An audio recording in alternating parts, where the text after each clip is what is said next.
Bonsoir à tous, bienvenue pour cette nouvelle édition du Club Hémicycle. Je suis très content d'accueillir ce soir Patrick Bléton, le président du groupe SOR, qui est le numéro 3 de l'eau en France. Cher Patrick, soyez le bienvenu. Bonsoir Eric. Il y a un terme qui revient très souvent quand vous prenez la parole publiquement, c'est le terme transition hydrique. J'ai l'impression, mais vous allez peut-être me dire que je n'ai pas suffisamment travaillé le dossier, mais que vous avez été précurseur sur le terme et que maintenant, vos concurrents, vous êtes numéro 3, 13 000 collaborateurs, 2 milliards d'euros de chiffre d'affaires. Ce terme, il est maintenant, j'allais dire, dans le lexique commun des gens, des groupes, des dirigeants de ces groupes qui traitent de l'eau.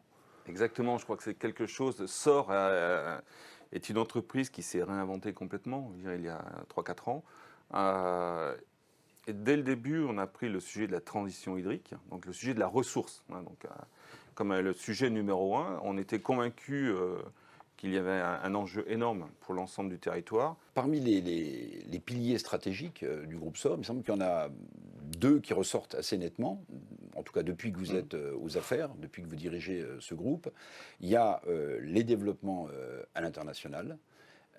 Et puis on va en parler parce que moi j'ai découvert ce secteur-là, les eaux industrielles. Sur le développement à l'international, aujourd'hui c'est 40% de votre chiffre d'affaires qui est fait à l'international. Exactement, oui, avec le groupe SOR qu'on a vu se pointer aux États-Unis, au Canada, qui a des ambitions ailleurs. Est-ce que ça, on peut dire que c'est la marque Patrick Bléton, c'est-à-dire ce développement forcené à l'international? Alors, oui, c'est un peu mon ADN. Quand on a passé 25 ans, je dirais, dans le monde entier, à travailler sur tous les continents et à connaître, je dirais, les véritables cultures dans ces pays-là, il est important pour un groupe tel que SOR de s'ouvrir sur d'autres secteurs. SOR, c'était 95-97% le marché franco-français. Ouais. Quand on est sur un seul marché, on se sclérose. Et je dirais, on ne participe pas, je dirais, à ces sujets d'innovation, de digitalisation, d'internationalisation. Et avec l'équipe, mon équipe, on a été convaincus que notre chemin, c'était pas uniquement la France, mais ce que l'on pouvait faire à l'étranger allait servir à la France. Et clairement aujourd'hui, j'ai le plaisir de dire que SOR est un groupe français international et non plus une entreprise française. Alors vous avez parlé d'eau réutilisée, et quand je regardais les pourcentages dans certains pays, on est extrêmement en retard. On est extrêmement en retard en France. Est-ce que pour vous, ce retard est dû au fait que dans les pays que je viens de citer, historiquement, la ressource eau étant rare, il a fallu mettre des innovations et de la technique pour réutiliser l'eau puisqu'elle était rare? Eric, si on regarde un petit peu l'histoire, on voit que l'eau a généré des guerres. Donc des pays ont démarré très tôt sur que faire justement pour pouvoir éviter ce genre de choses, pour pouvoir alimenter des populations, et notamment quand on voyage un petit peu, on voit que la France a vécu dans un modèle où l'abondance, on ne compte pas, on ne calcule pas. Aujourd'hui, cette période-là est totalement terminée et il est important de comprendre et de voir ce qui se fait à l'extérieur pour pouvoir bénéficier de cette technologie.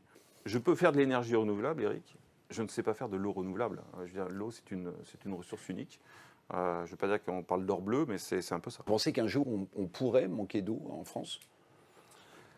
Je ne vais pas reprendre les vieilles images de ma jeunesse, Mad Max et compagnie, tous ces films un peu dramatiques qui nous mettaient dans des situations périlleuses. Mais non, je ne crois pas. Je crois qu'aujourd'hui, on ne manquera pas d'eau parce que la prise de conscience est là. Donc, on a les moyens de réussir, on a les moyens d'avancer à travers la technologie. Je parlais de la désalinisation aujourd'hui.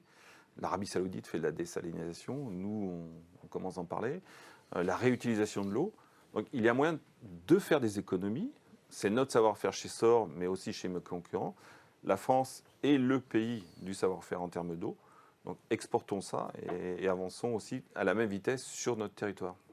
Mille merci, Patrick Bléton. Merci, très vite. Merci beaucoup de toutes ces explications. C'était très clair et très pédagogique. Quant à nous, on se donne rendez-vous évidemment pour un prochain club, l'Hémicycle. À bientôt.